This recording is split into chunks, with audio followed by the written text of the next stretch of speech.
किसी खास ओहदे पे मकाम पे जगह नहीं मिलती। नौजवान था और यतीम भी था। शौक बन गया दीन पढ़ने का। महल्लेदार इलाके वाले कहने लगे कहां से कमाएगा, ना बाप है, ना माँ है, ना घर है, कहां से।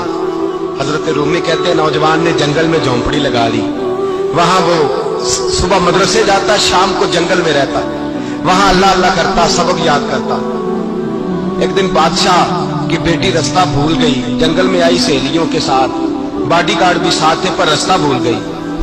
खोती खोती शाम हो गई, ऐसी खोई कि जब रात गहरी हो गई तो आके उस नौजवान के पास रुकी और चिल्लाने लगी। शेर के दहाड़ने की आवाज आती है, भेड़िए के बोलने की आवाज आती है। नौजवान अकेला, सहेलियां बिछड़ गई, गार्ड बिछड़ गए। कहने लगी मैं परेशान हूं, मुझे जगह मिल जाएगी। नौजवान कहता मैंने शहजादी देखी और मुझे भी पता था कि घर एक ही है और रात को अंदर से दरवाजा भी बंद करना पड़ता है, जंगल जानवर भी आ जाते हैं। कहते मेरी छोटी सी कुटिया में झोंपड़ी में वो आई, रो के कहने लगी सहारा कोई नहीं, अगर मैं पीछे निकलूंगी तो भेड़िए खा जाएंगे। कहते मैंने उसे जगह दे दी। अकेली औरत, चिराग जल रहा है, सबक याद कर रहा हूं। मेरे नबी पाक ने फरमाया जहां मर्द औरत अकेले हो तीसरा शैतान होता है। और शहजादी, वो बच्चा कहता है सबक याद करता रहा सारी रात। वो बच्ची को कहा सो जा, पर वो कहती है नींद मुझे भी कहाँ आई। ऐसे मौकों पर नींद, सारी रात सबक याद करता। थोड़ी थोड़ी देर के बाद चिराग जलता तो उस पर उंगली रखता, हाथ जलता तो पीछे खींच ले, फिर दूसरी उंगली रखता, थोड़ी देर के बाद जलता तो खींच ले, हाथ सारा जल गया। सुबह किरणें चमकी तो कहने लगा चल निकल जा, दौड़ जा, बस बड़ा सब्र का इम्तिहान हो गया, चली जा। शहजादी बाहर निकली, सिपाही ढूंढ रहे थे। बादशाह खुद जंगल में निकला हुआ था, मेरी बेटी मिल गई। बादशाह तन्हाई में जाके कहने लगा बेटा मैं दुनिया को बताऊंगा कि मेरी बेटी खोई नहीं थी, सिपाही साथ ही थे। ये बड़ा मुश्किल होता है, बेटी तो भूल के भी रात कहीं रह पड़े तो लोग जीने नहीं देते, तो बेटा मुश्किल हो जाएगा मेरे लिए। कहाँ थी? उसने कहा नेक नौजवान के पास। उसने कहा बेटा मैं तो तेरी बात मानूंगा पर दुनिया नहीं मानेगी। अगर उस नौजवान ने किसी को बता दिया कि तू उसके पास थी तो फिर लोग मेरा जीना मुहाल कर देंगे। बेटा मैं मर जाऊंगा, मेरी मजबूरी ये है कि वो कहीं राज ना उगल दे वो नौजवान, उसे कत्ल करना पड़ेगा। औरत ने मिन्नतें की, उस बेटी ने कहा मेरे मौसम को मारोगे, रोई।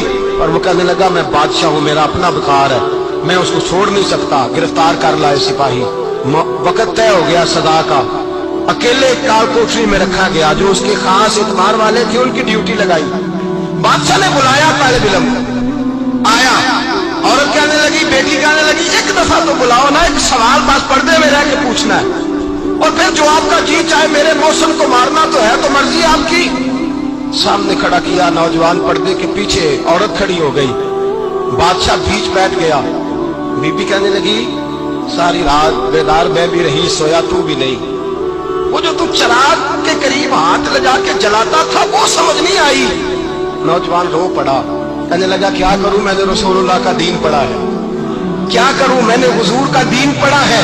मैंने पढ़ा है कि जानी को सबसे नीचे दोज़ख के सबसे निचले दर्जे में जलाया जाए, उसे जहन्नमियों का पीप और रेशा पिलाया जाए, गंद खिलाया जाए। ये रवायतें पड़ी हुई थी। थोड़ी थोड़ी देर के बाद शैतान मुझे कहता था बदकारी कर ले। मैं अपना हाथ उसी वक्त जब शैतान मशवरा देता तो मैं आग पे करता। मैं कहता अगर ये बर्दाश्त हो गई तो वो भी हो जाएगी।